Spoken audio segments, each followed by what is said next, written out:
Okay, well, I think of this talk as alchemical youth on the edge of the world, because I thought what we would do this morning is anticipate the psychedelic 90s and talk a little bit about the youth culture that is emerging worldwide and some of the other considerations that the youth culture seems to be building bridges toward.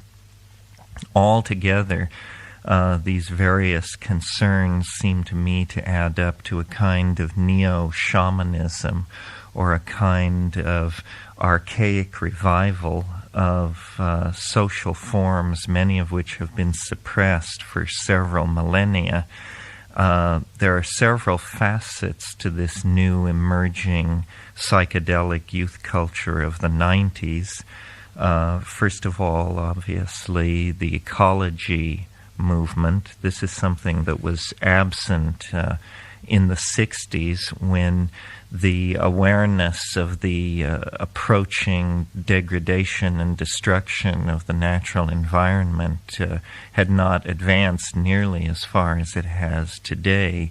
So there's a general awareness in the youth culture that its elders are handing on to it a looted, polluted planet in which very little planning or provision was made for the saving of resources for any future generation.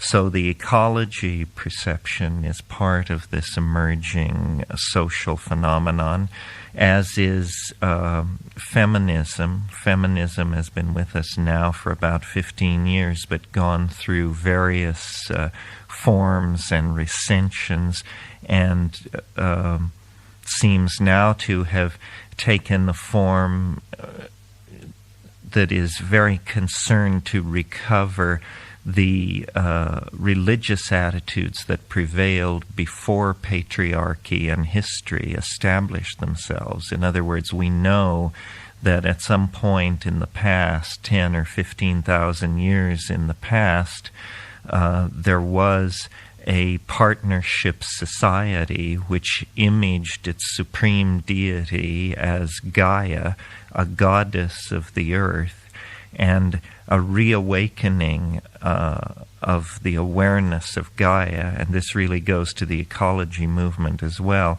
a reawakening of this feminine, ecological, earth-centered awareness is definitely feeding into the aesthetics of this new counterculture that is arising. Now, another facet, which is somewhat paradoxical and perhaps on the surface in seeming opposition to the concerns of ecology and feminism, is what I call cyberculture or hacker culture. This means that a lot of people in the 16 to 30-year-old bracket are very aware of the underground uses and applications of technology, not only computers and virtual reality and game making, but also desktop publishing, garage band, rock and roll, and a countercultural record industry that often runs on very small pressings of very obscure groups and sounds. Nevertheless, this technological cyberculture is what is making possible another facet of this youth culture, which is a specialty music, a transformed rock and roll, a culture-wide reinvigorating of musical forms. And of course, driving that concern is the rediscovery of psychedelics. Psychedelics, which were very big in the 60s in the form of LSD largely, were almost lost sight of in the 70s and the early 80s when the management-oriented yuppie culture came along. But now, with ecology, with feminism, with cyberculture in place and cross-fertilizing each other, psychedelics have become the natural glue for this movement, and they are largely plants. What is going on is an attempt to recapture the shamanistic institutions and styles that existed before history. And this means not only cannabis, which has been with us throughout the 20th century, throughout all the countercultural and alternative moves of the 20th century, but also largely mushrooms, mescaline, and so forth. Special emphasis probably being given to mushrooms, because mushrooms have gone from being an obscure tropical deep forest endemic to being something which can be cultivated in any garage or cellar in the land. And many people are doing this. It's sort of an odd fact about mushrooms that the qualities you need to take them are precisely the qualities that you will inculcate into yourself if you learn how to grow them. Punctuality, cleanliness, attention to detail, so forth and so on. I really think that the mushroom growers within the new culture are the alchemists of the new culture. Their formula is rye to mold and mold to gold. And thank God for them, because they then create the juice that fuels the creativity of these other concerns that I've mentioned. Really, the psychedelics, in my view, should be seen as enzymes for the imagination, or catalysts for language. And really what the new youth culture is attempting to do is to reclaim the language-forming machinery for itself. A culture can evolve no faster than its language evolves. What is unspeakable is unthinkable.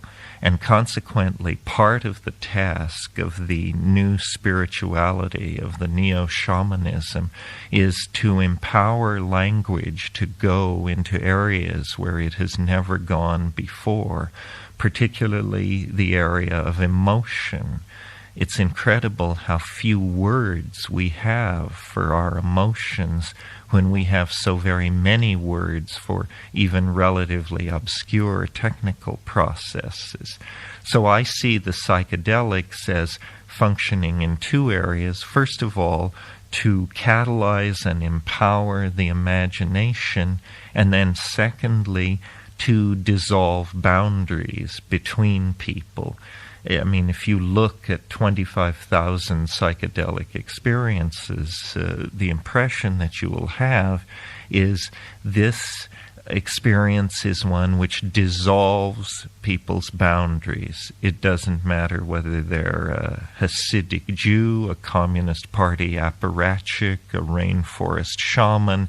If they expose themselves to these psychoactive, psychedelic plants, they will call into question their most basic beliefs and assumptions. This is what gives the psychedelics their inevitable political edge, because the establishment and maintenance of boundaries is something that most societies are very concerned with and put a lot of energy into.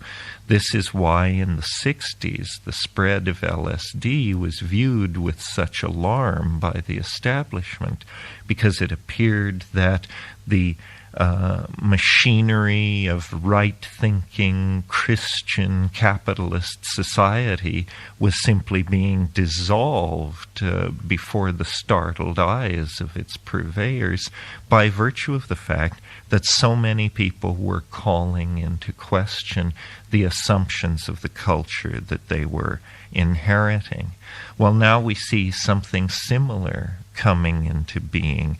30 years after the 60s, we appear to be poised on the edge of another youth decade, another decade in which youth will set the social agenda for society at large and attempt to lead us away from some of the more lethal and self-destructive patterns that we seem to be so addicted to.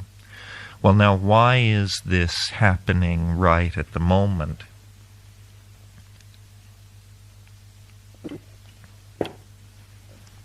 Well, I prefer to think, rather than arguing rationally about it, that the reason the 20th century has been so repeatedly disrupted or enlivened, depending on your point of view, by these eruptions of the avant-garde, the bohemians, the beatniks, the hippies, the youth culture of today, is because unconsciously we are actually responding to the presence ahead of us in the future of what I call the transcendental object at the end of time, a kind of strange attractor, a kind of sociological black hole that reaches out to social processes in the act of evolving and puts a certain spin on them, calls them toward itself, so that history in the 20th century is not a random walk or a trendless fluctuation as we are taught in the academy. Rather, history in the 20th century is a triumphal march toward the revelation of a transcendental object that lies beyond the turn of the century. Every time we take a psychedelic compound, every time we slip into reverie, trance, or dream, we form a relationship. We encounter in mental hyperspace the long shadow of this transcendental object. It's as though we've been moving along a surface for a long time now, many centuries, and now we are about to undergo a phase transition or fall off the cusp of the phase space.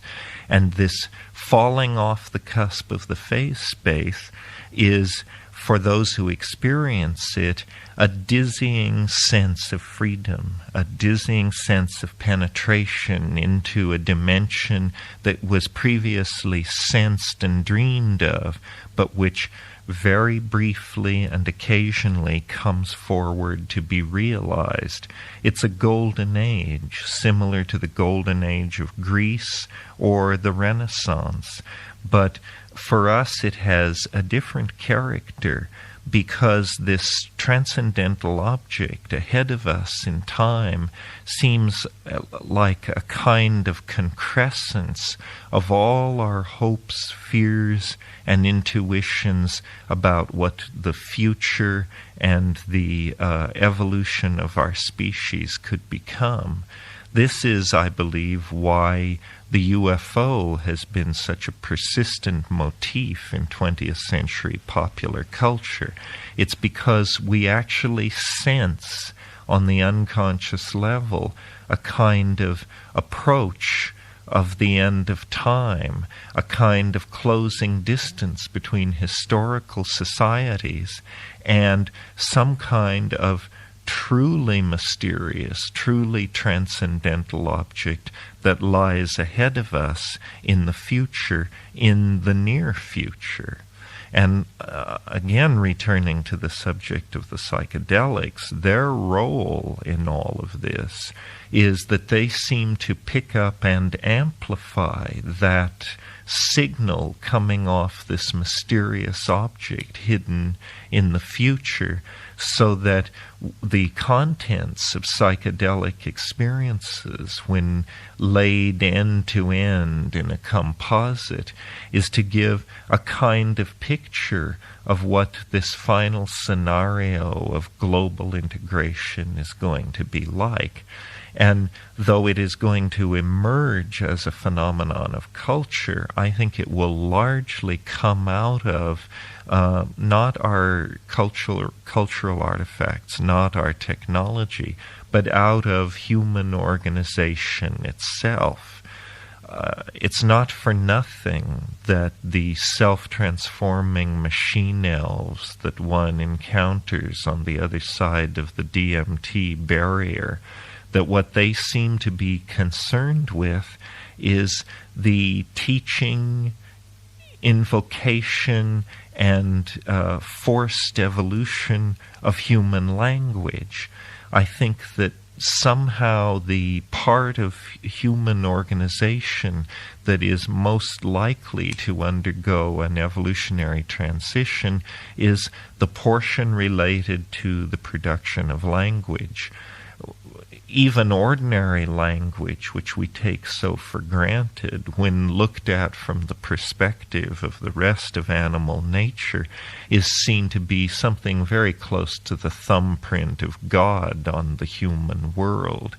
I mean, you can take your dolphins and your ants and compare them to a Grateful Dead song or Milton's Paradise Lost, and it's clear that human communication is going on in a domain of glorification and completeness that is transcendently other when compared to all other forms of communication going on in the world.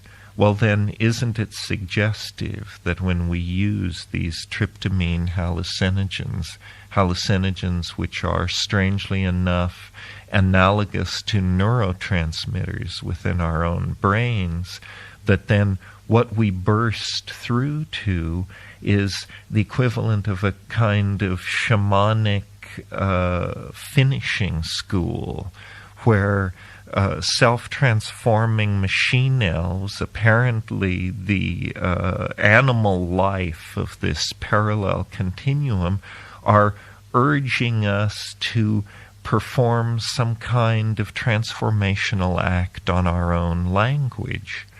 Well, I had this experience for many years before I found anything in the world of human experience, ethnography, or art history that could be mapped onto it. And then in the early 70s, I took myself to the Amazon, and I discovered there groups of tribal people using a combinatory brew called Ayahuasca, a visionary brew made of a giant woody liana called Banisteriopsis caapi and a small leafed plant containing DMT called Psychotria viridis.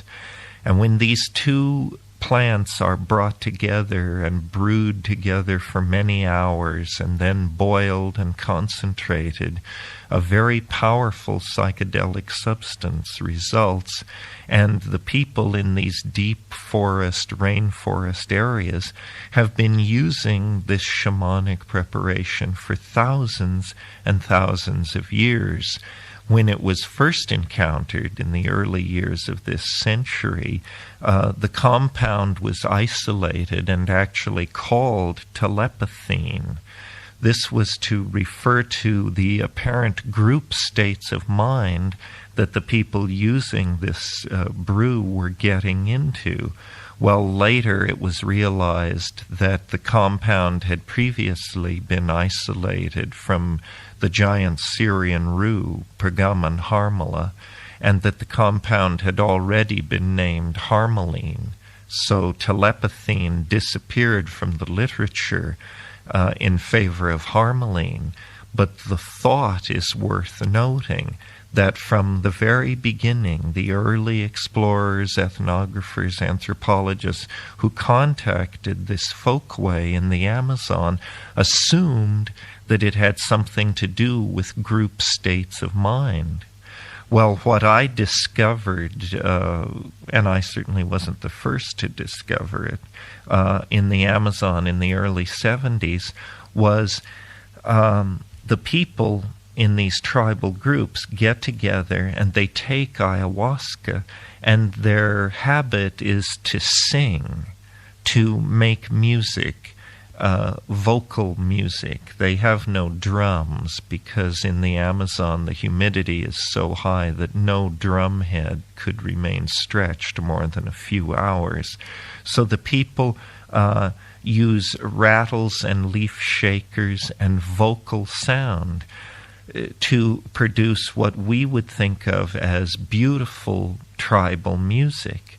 But what's interesting about this beautiful tribal music is after each performance, when you sit and listen to the people criticize the performance, they don't say that it sounded very good. They will inevitably make comments like, I liked the part with the silver bars and the blue dots, but I thought that the yellow could have been more intense, especially where it faded into the polka dot brown and gray section. In other words, when you listen to these people in these native contexts criticize these performances, you realize that for them it's a visual performance. It's sound which, under the influence of these plants, is actually beheld, actually seen by the people within this culture. Well, this was very exciting to me because you see, if you can see a situation from another person's point of view, in a sense, you have become that other person. To stand in the other guy's shoes is to see the world from that person's point of view.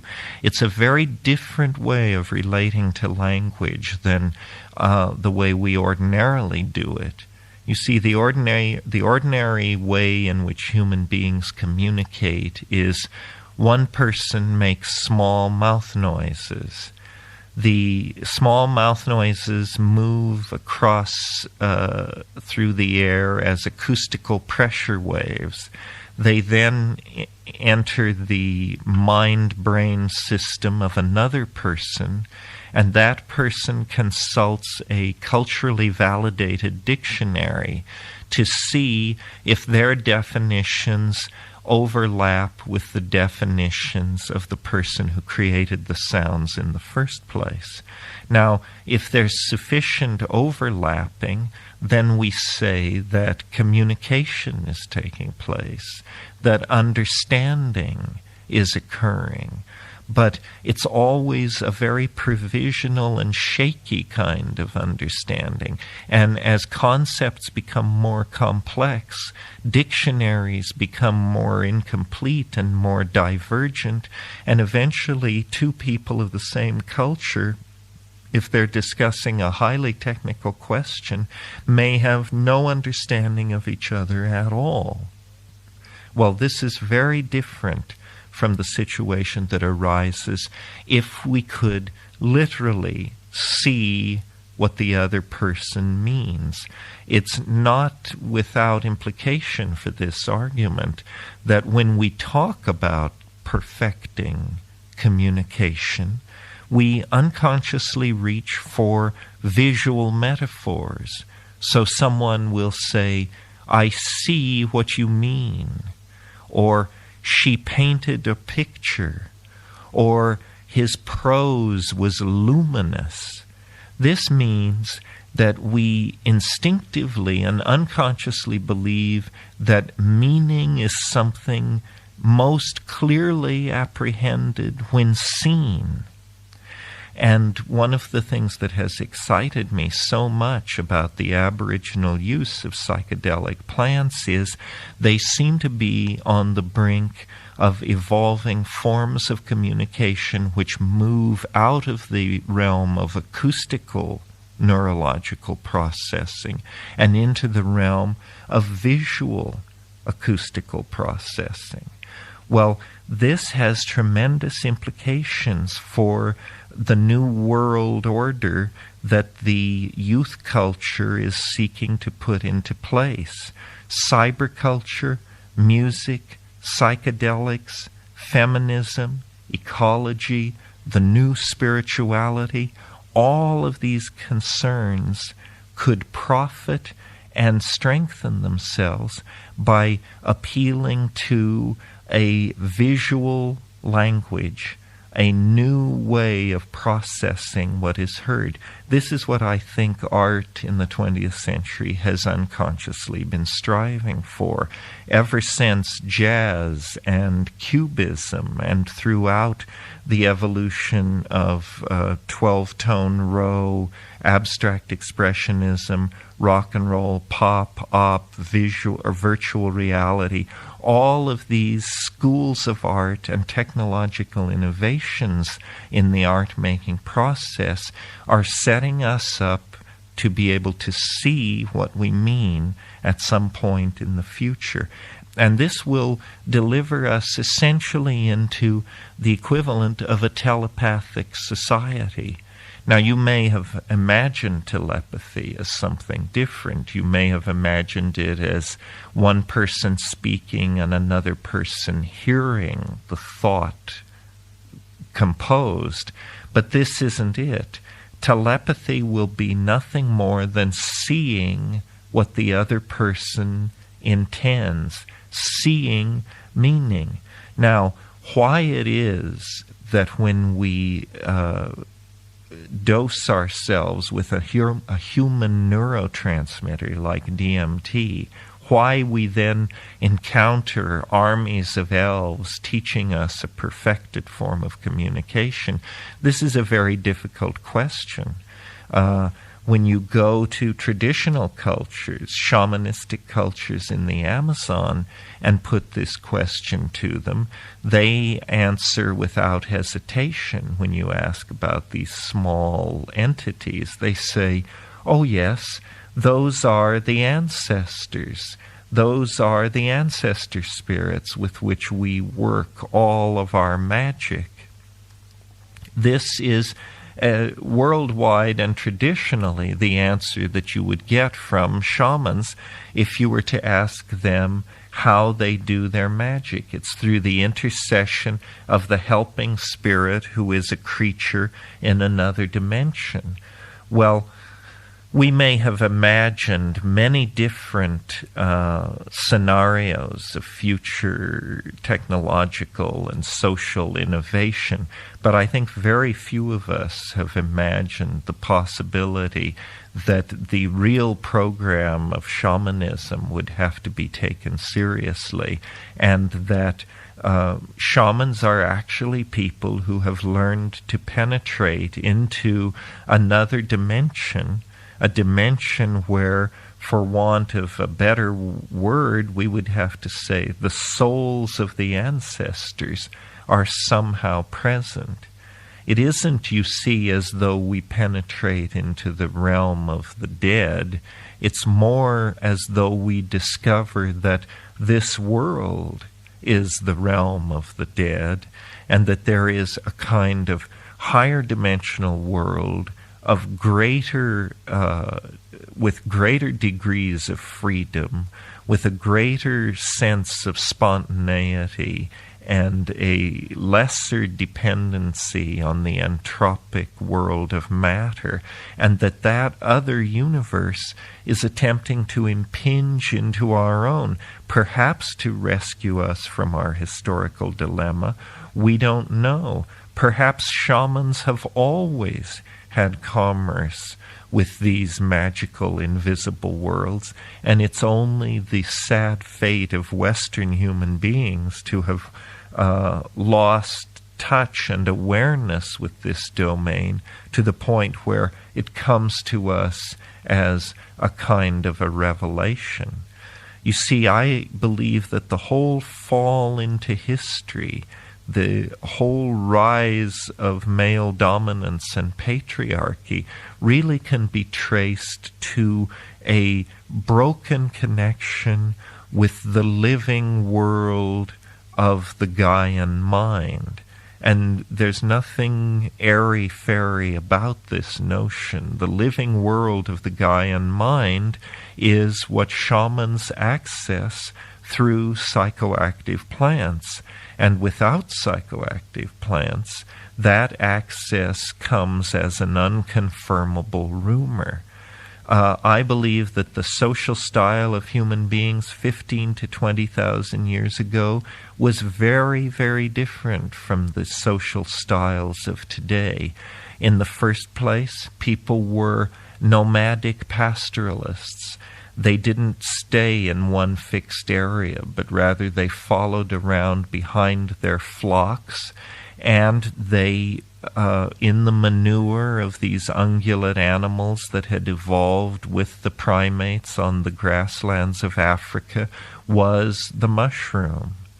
And the mushroom was acting as a tremendous force for directing the evolution of human beings away from that of the rest of the anthropoid apes and toward the unique adaptation that we see as special to human beings today.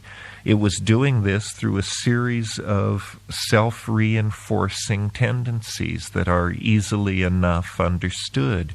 First of all, when you take small amounts of psilocybin, such small amounts that no psychological experience is apparent at all, there is a measurable increase in visual acuity. Well, you don't have to be a rocket scientist to realize that if a hunting animal is in a situation of high competition for resources, and there is an object, a food item in the food chain which imparts increased visual acuity, then those animals which admit that item into their diet are going to outbreed the non-mushroom using population and gain a significant advantage by this means. Well, it doesn't stop there. If slightly larger doses of psilocybin are taken, still subpsychedelic doses, you get what is called CNS arousal, central nervous system arousal. Now, all this means is a sense of restlessness, an inability to sit still, a sense of energy, and the classical meaning of arousal, sexual arousal. What this means then is that those animals in the population that were more successful at hunting and at obtaining food because they were taking small amounts of psilocybin are now going to act out what primatologists call more successful instances of copulation.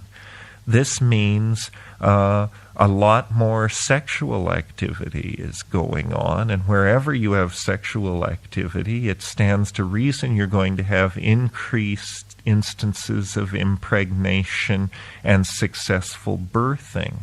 So the second factor, which builds on the first factor, is the mushroom-using population will tend to outbreed the non-mushroom population, and it will tend then to survive into adulthood in greater numbers because of the greater increased success in hunting. The third and final factor then, which pushed these mushroom-using primates into a position of ascendancy, is psilocybin at the psychedelic dose level actually stimulates the areas of the brain that are concerned with the production of language.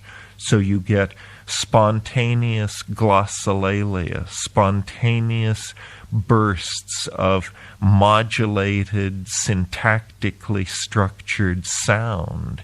And I believe probably that language was invented long before meaning as a kind of abstract exercise around the campfire that these hominoids and proto-hominoids were doing for each other's amusement. So there you have a three-step process. Increased visual acuity means increased success at getting food. Further doses of psilocybin mean more sexual activity with more instances of successful impregnation and birthing of offspring. and finally contact with the language catalyzing psychedelic tremendum that even for people as sophisticated as ourselves looms as the most tremendous, shocking, and challenging mystery in our world. We have always been caught up in the anticipation of the unspeakable. The human adventure has always been a flirtation with these gigantic forces in an unseen dimension. This is what sets our religions going.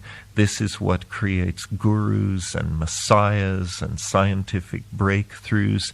It's that somehow we are in resonance with something much larger than ourselves, something which you could call the great attractor, the transcendental object at the end of time, the Gaian mind. Whatever it is, we, out of all of nature, seem to have a special relationship to it and seem to be somehow both under its care and somehow involved in the manifesting of it in three-dimensional space. It's that as we make our way across the historical landscape toward the sensed presence of this transcendental other, so it is making its way toward us through the content of dreams, psychedelic experiences, the careers of spiritually advanced people. The idea being that history, which is a state of extreme instability and disequilibrium, which only lasts 15 or 20,000 years, that history is about to be transformed or ended, that the factors that shaped history, phonetic alphabets, male dominance, materialism, the scientific method, empiricism, these factors are about to be made obsolete by discoveries in the human and natural realm. We, the people of the high-tech civilizations, are like the prodigal son. We made a descent into matter. We have wandered many years in the wilderness. Now, in a time of great planetary crisis, we must return to the tribal fold. We must take what we learned from the peregrination into history and return to the tribal model with it. Only in that way, then, can we reclaim our sexuality, reclaim our identities, and reclaim the planet for itself. The styles that have evolved within history, the styles of male dominance, concern for tracing male lines of paternity, private property, control of females, so forth and so on. All this has arisen as a result of the establishing and maintaining of the ego. The ego is the function of the personality that is most at home and at ease within the context of history. But really, this is not a situation of mental health. The ego is like a calcareous tumor that arises within the dynamics of the psyche and lodges like a cancer or a tumor in the structures of the psyche. And the only cure or the only treatment that I'm aware of for the calcareous tumor of ego is frequent, repeated exposure to psychedelic plants. This is the essence of their boundary-dissolving function.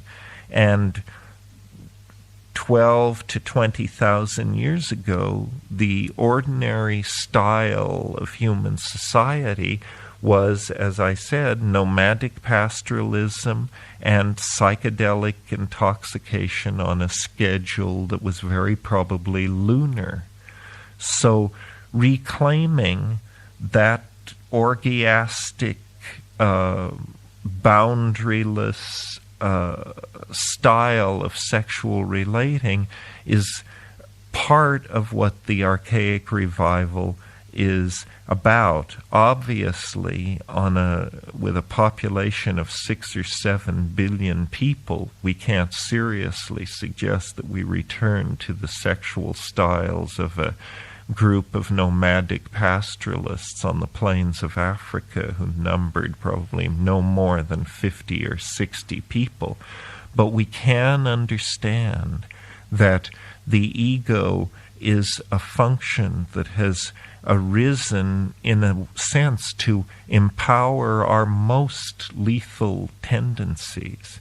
Because as we look at the earth as it exists today, with rising levels of toxicity and pollution and arms proliferation and so forth and so on, there are no problems that cannot be solved. We have the technology, we have the money, we have the industrial capacity.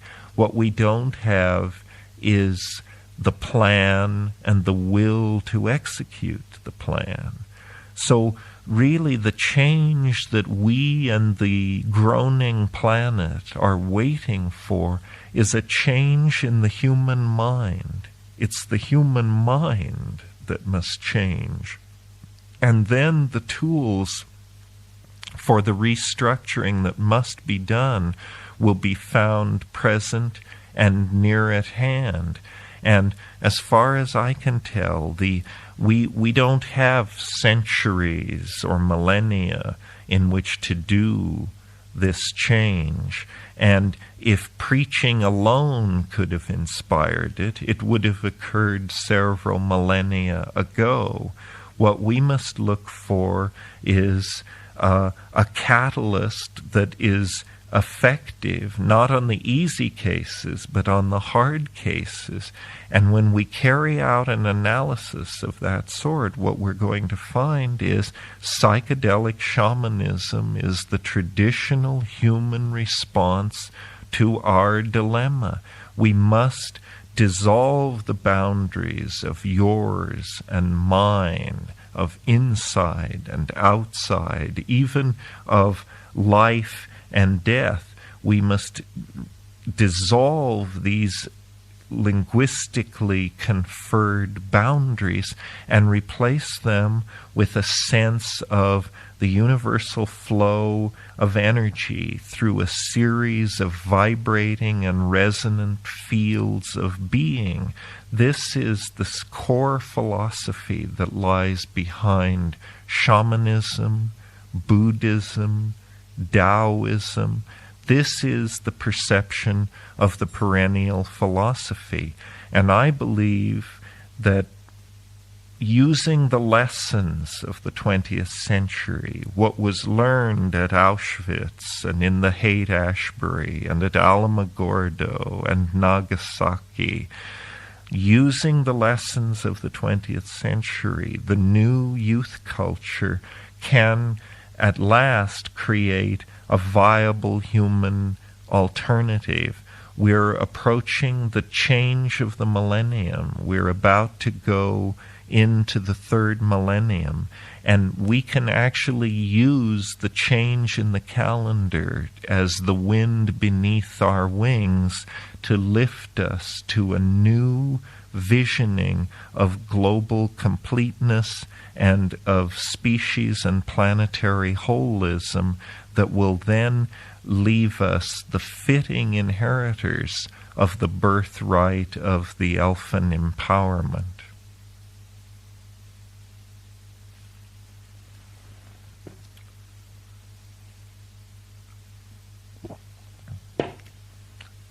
I think we've said enough. I think we can knock off if they can't get 7 minutes out of that, we have to renegotiate.